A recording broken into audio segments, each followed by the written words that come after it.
Good evening, all. Been a very, very busy day here, and I've had a total of probably 30 minutes of sleep in the past 36 hours, and part of it has been due to all the severe weather in the Texas area. Although we did get a little bit of a reprieve, there was a high risk out for East Texas, as many of you may know, around the Lufkin area out to Monroe, Louisiana. But the severe weather reports, they shaped up like this, and you can see mostly hail reports in blue here, and then the red showing the tornadoes, mostly concentrated on Louisiana later in the evening. We are still getting the camera up and running, and there I am right there. I've been rushing all evening to get things together. And I went up to Dallas, and let me show you a little bit of footage from that real quick. This was from this morning, just some interesting cloud forms along US 175, thunderstorm down to the south, mostly elevated, but very cool cloudscapes out in that region. But I headed on up to Dallas because I didn't want to get caught in this moderate risk that we had out for the area, and it was good. You know, Sunday's a good time to visit with family. Here's what we got going on in Mississippi and Louisiana tonight. Things have really eased back quite a bit, and I had the radar up about an hour and a half ago, and you can see at the time we had a severe thunderstorm near Vicksburg. Tornado warnings on that, and I don't know if we had any confirmation of any tornadoes on that, but we take a close look at this, and we can see it's got a bow echo appearance here, and you can see this discrete, by discrete I mean separated. These are grouped into kind of like individual cells, so this is not like a two-dimensional line. So right here, one cell, another cell here, and all of these could be possible candidates for rotation here. And as we moved forward, we can see these kind of weakened a bit. So it went from this HP structure north of Jackson, Mississippi, and then got downgraded there to a severe thunderstorm warning. But of course, when you get this convex shape here and low intensities in the rear of that apex region and strong intensities on the forward flank, these are all some good indicators of bow echo and possible high winds. And you can see we're very close to the radar here. As a reminder, this is 8:30 p.m. Central, so this is about 30 minutes ago. So since we're close to the radar here, only about 20 miles away, this is a good opportunity to use base velocity, and we can get an idea of the gusts affecting the Jackson, Mississippi area. So if we zoom in on that, and down at the bottom you can read the velocity right here. We can see the velocities are about 20 to 25 towards the radar. And this is a bit on the low side. With severe thunderstorms, we normally see ranges of about 40 to 50 on the leading edge. So this is another example of how this storm activity is kind of weakened a bit. And the reflectivity gradient's not so strong there on the forward side. So we bring that forward and watch the rest of the animation. This weak bow echo just continues moving north of I-20 eastward and starts forming up into this disorganized line. So probably not totally out of the woods yet, especially with a couple of isolated storms out ahead of the line, but I'm sure that will be continued to be monitored this evening by SPC there. Okay, let's go to the regular charts and see what's going on here, what's causing all these thunderstorms. Well, we've got a bit of a cold air mass over central and west Texas, There's the coldest part of the air mass over the Abilene area. And so we've got a cold front moving through Texas this evening here. 500 millibar patterns shaping up like this here. So you see a pretty large trough there over the Rockies. We have a 80 to 90 knot jet around the southern periphery, way down to the south, and that's allowed just enough shear to allow for some high bulk shears, long-lived cells, that kind of thing, mostly in this region right here along this axis. And this was at 12Z, so as you can imagine, this shifted eastward during the afternoon. Okay, before I go much further, let me check in on chat here. And as many of you may know, I started an hour late. And again, the reason is because I had to catch a quick nap here after driving back from Dallas. Let's see, we got Andrew here checking in, and Justin, Fun with Tech is here, Alexi, Jeff Day, Ahmed from Saudi Arabia, Greg Schultz, David Holcomb, watching things closely in Texas, Ron Chalfant, busy, Eddie W., and Brett Dean says 50 degrees there, poor storm chase, and Kevin McKinney checking in here, howdy from Baltimore by Thomas Fortner, Ryan Toomies is here, Justin Pulliam says several wind damage reports from that area. And I guess we're talking about Mississippi at that point. Big wedge last night in Coleman. Yeah, we were taking a look at that big storm out there last night. And if you look at the archives for this channel for last night, you'll see a pretty good overview of that storm when it was northeast of San Angelo, and there's an excellent GOES-R sequence that shows all the boundaries earlier in the day. Greg Schultz says he used a GR level 2 analysis today for the first time this year, just upgraded. Yeah, it's good stuff, definitely. Sarah Wood checking in, and a little discussion here about GR level 2. Ryan mentions big cells popping up extreme southern Texas. Yeah, we should certainly check that out. I'll get that set up here. I totally didn't see that at all. So let me switch the radar sites and we'll see what's going on way down there in the Rio Grande Valley. So it'll take just a second to come up here, but I can already see a couple of severe warnings already in effect there. Okay, and while that's loading, that was pretty quick, and look at that, we got a couple of isolated storms there. So this is a good setup for some rotating storms. Very limited competition for moisture. And since we're relatively close to the radar here, we can actually get a very good look at the outflow. And we can see that outflow is kind of pulled up sort of close to the storm, like within maybe 3 or 4 miles, which indicates the storm is still getting some decent inflow there.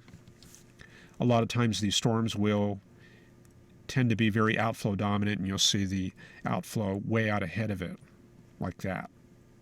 And when you see that, you know that the outflow pool underneath the storm is rather deep, and that tends to limit the inflow into the storm. Spectrum width, that's a good tool there sometimes for finding the outflow boundary. And we can see a change there from high diversity signatures, probably a lot of bugs and bats in the air, pollen, other scatterers. And back here we're probably getting more, that would probably be rain-cooled air back there behind that boundary.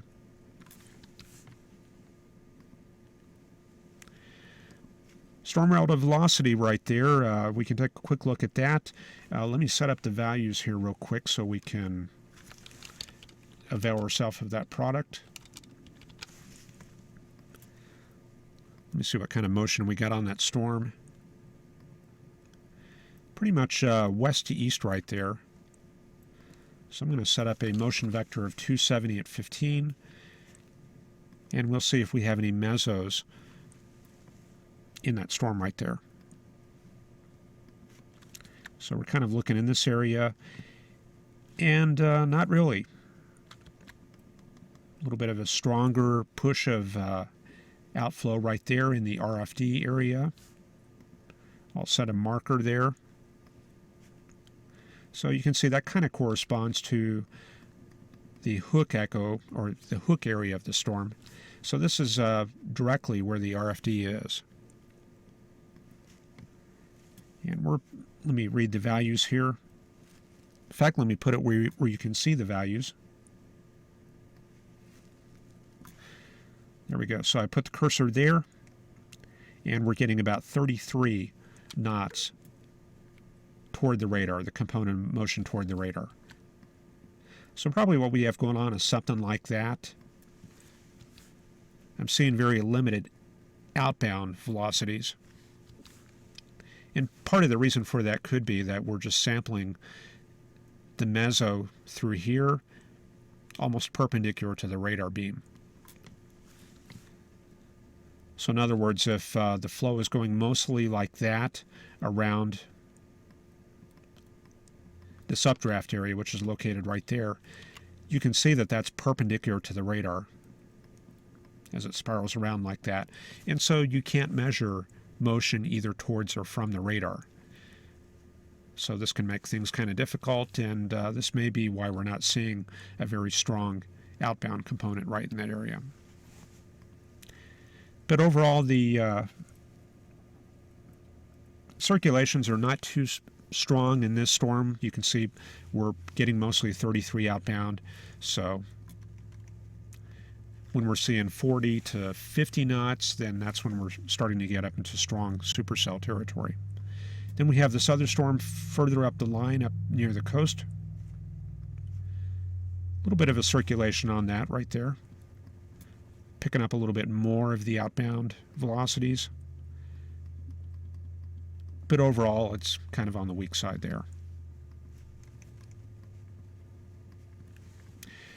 Okay, let me get back to the charts here.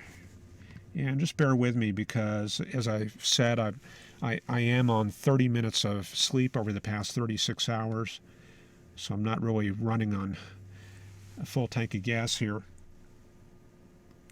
This is a quick look at the infrared imagery, and you can kind of see the the overshooting tops here in central Louisiana. And this is 0137.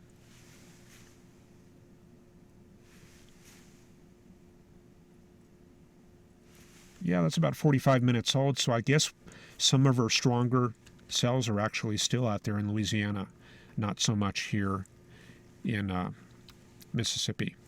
So you can kind of use this as a quick overview of where to direct your attention when you're first jumping into a storm situation. This is the water vapor imagery here. And we can see the upper level low kind of in this area.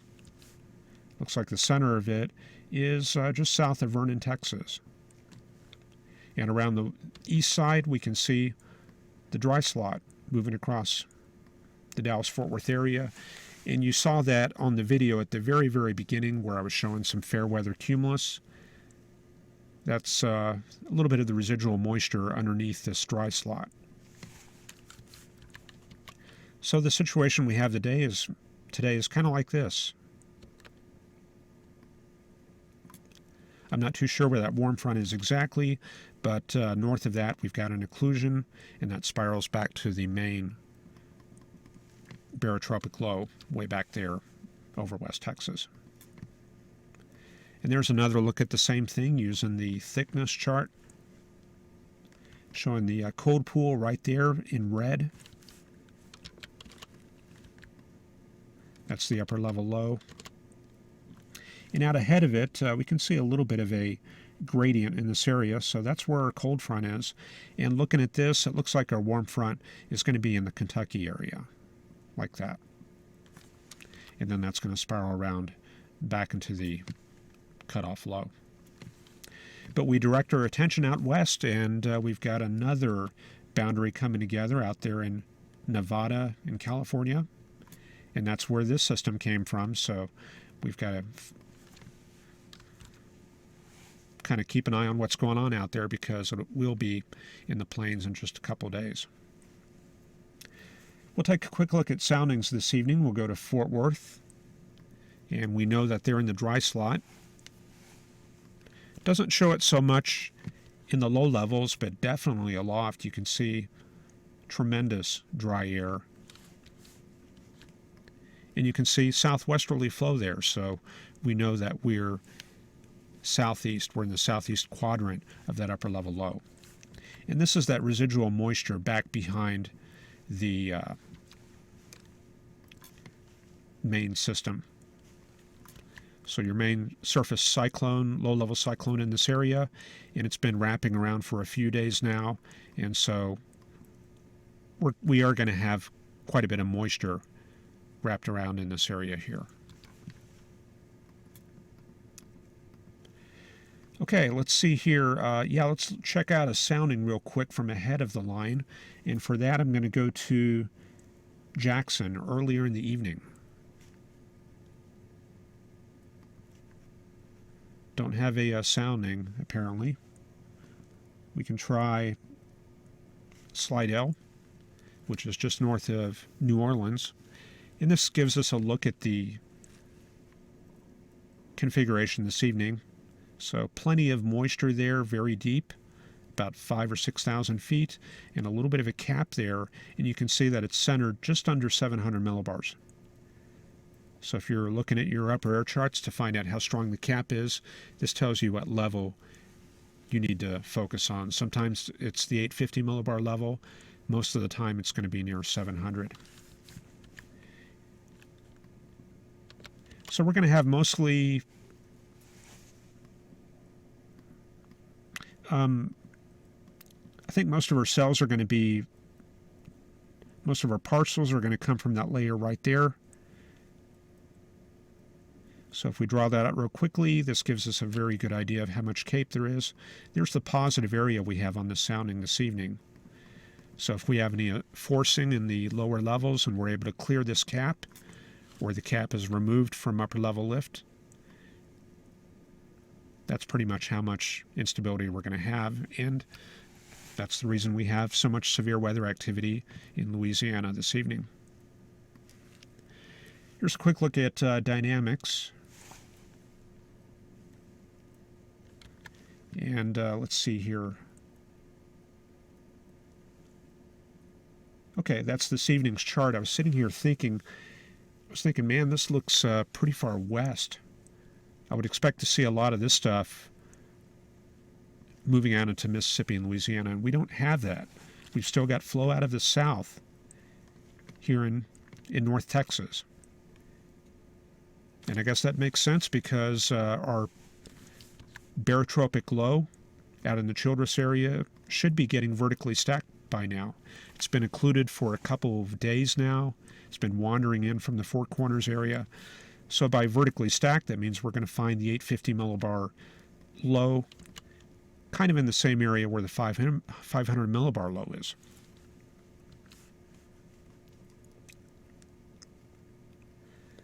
But it looks like we're going to see that rapidly shift eastward over the night hours. The 850 millibar trough axis moves out into the Arkansas-Louisiana area later this evening. So with that, we're going to start getting some drying and some of this air from the Four Corners area working its way into Texas, and we should see things improving here. But here comes the next wave.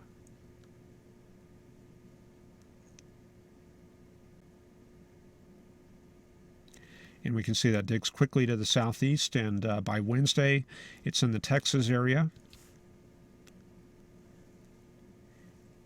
And actually, if we go to earlier in the day on Tuesday, we can already see it affecting the Panhandles area right there. So Tuesday is when we have to watch out in that region, and of course that'll depend on how much return moisture has made it back up in that area. So the 500 millibar trough rapidly progresses eastward during the middle of the week. Very strong northerly flow late in the week, so that'll push down some cold air. Ridging starts building in. So it looks pretty quiet over the weekend. And then our next shot of weather on the Great Plains is going to be on Monday, the 10th. Right there, so you see that stronger flow coming out into the plains. Polar front jet oriented like that. And now we're going to start to see waves make their appearance in the Central Plains and finally in the Southern Plains right there around Wednesday the 12th. And we've been watching that for a while. Probably some chase action coming up then, and that probably will have allowed maybe 5 days or so for return moisture to make it northward. So certainly some severe weather potential that day. Okay, let's see, where do I want to go at this point? Take a look at the SPC product, I guess, and this shows the MCS out in Louisiana. And we can see that the return flow, the moisture feed coming off the Gulf, is focused on this area right here. And probably the strongest fetch of 850, or I'm sorry, of low-level moisture is in here. That's where the strongest advection axis is, right there. So here in Texas, we've got westerly flow.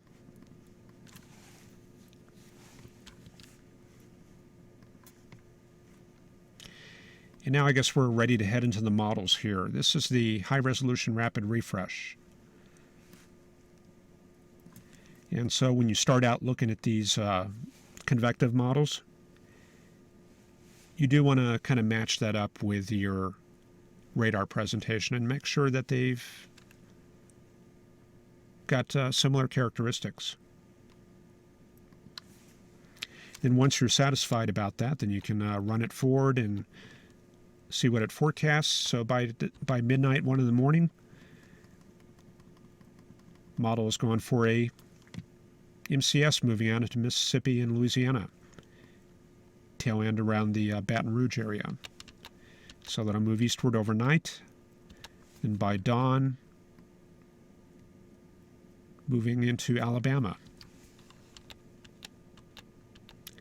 Then late in the morning, it's already cleared the Atlanta area, and moving into central Georgia there, southeastern Alabama, and the Florida Panhandle. And this is when we have to watch out, because when we start getting into late morning here, we start adding in diurnal heating. And so this is when we see the instability start to increase around this region. So the position of this late in the morning and into afternoon, that's going to be where you're going to find your severe weather. And I'll show you one chart you can look at to kind of quickly summarize that. The significant tornado parameter. So if you go to this pivotalweather.com and go to this severe weather panel, that's going to be right here, significant tornado parameter. And this factors in 4 of the main parameters that go into tornado forecasting. It looks for low LCL, high storm relative helicity, high CAPE, and high bulk shear from the bottom to the top of the troposphere. So those are the key ingredients that forecasters look at, and this kind of quickly summarizes where those ingredients are. So we start out at 1 to 2Z, which is about right now, and you can see that the strongest support for tornadic storms is in Louisiana, in southwestern Mississippi, and not so much up in this area here. So then the next question, what are the trends overnight? We'll run it forward, and look at that. You can see it die off towards 1 or 2 in the morning. So only just some very weak values there around the Slidell, Gulfport area, Mobile. So probably a little bit of severe weather potential there still later tonight. And then we see it start to increase here around 10 or 11 in the morning once we start adding in surface heating. And so it starts picking up along the coast here by 18Z. And you can see that even though this is as far out as the high-resolution rapid refresh model goes, it's not going for a lot of high values out in this area. That kind of caught my eye, because it looked like this here in Texas and Louisiana earlier today. And then tomorrow, we don't seem to have that there. So this is when you might want to go to another model like the NAM. So let's see what the NAM run shows. So we bring this forward, and then overnight you can see the values. Got a blank frame there. So the values kind of fall off, and there's dawn. That's kind of consistent with a high-resolution rapid refresh. And then we add in the heating, 18Z, 21Z, 4 p.m. So the NAM is going for a more pessimistic view, probably more widespread severe weather, mostly in southeastern Alabama and the Florida Panhandle. And then after 0Z, which is tomorrow night when we do the webcast,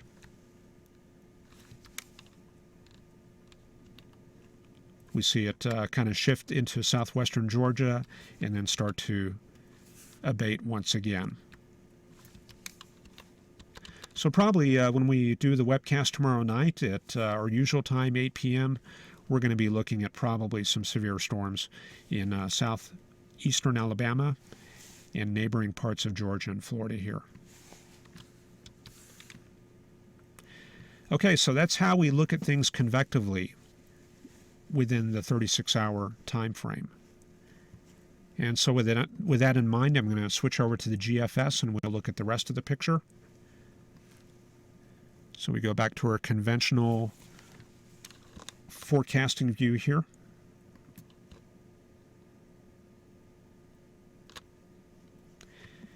And there we go. We start out with tonight's weather, cyclone in Texas. This is the main frontal low extending down into South Texas. So you can see what I'm doing. I'm kind of giving you a synoptic view of what's going on instead of a mesoscale type view. So everything's being driven by this polar low, this frontal low in northeast Texas. And this is all the warm sector here. And this is the cool sector back in behind it. And then way in the back, there's that occlusion, that vertically stacked barotropic system. So now I'm looking at things more from the perspective of where's the fronts. So running this forward into midday tomorrow, my question is, where are the fronts? And they're kind of hard to find. I can see a little bit of a thickness gradient in here. So that probably supports the cold front being in this trough right here. The warm front is a little bit harder to find, and I think it has probably shifted north, kind of like that. So we probably got something like that going on, and then curving back into the occlusion. And probably a chance for cold core storms there along I-44 in Missouri tomorrow. So that'll be something to look for. Probably north of St. Louis, right in this area here. And also Illinois there. And it looks like it does break out some cold core convection in northern Illinois there. So there's our storms in the Alabama, Georgia area. The model is looking at most of it focusing on northern Georgia, but we have to keep in mind that this is not a convective model. This is the GFS, and it doesn't handle these convective details, these mesoscale details too well. So to interpret this, I kind of refer back to what I saw there on the NAM. So I'm probably going to be looking mostly at this area for storms.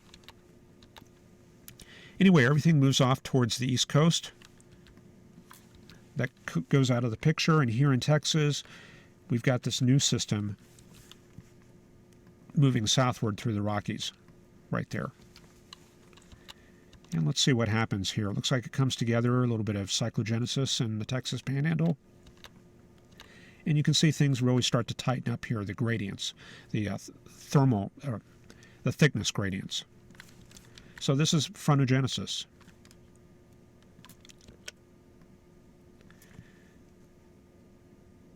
And do we have any return moisture? Probably very weak.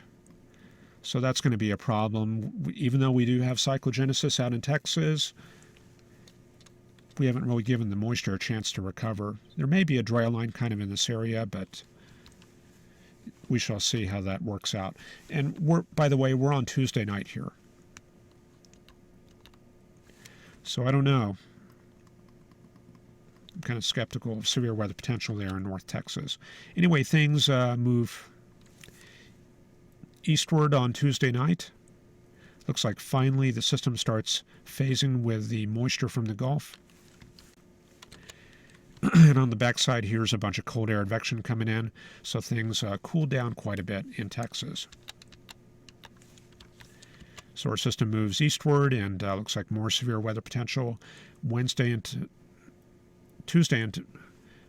No, I'm going to call that Wednesday. So we're looking at severe weather potential on Wednesday in the southeastern U.S.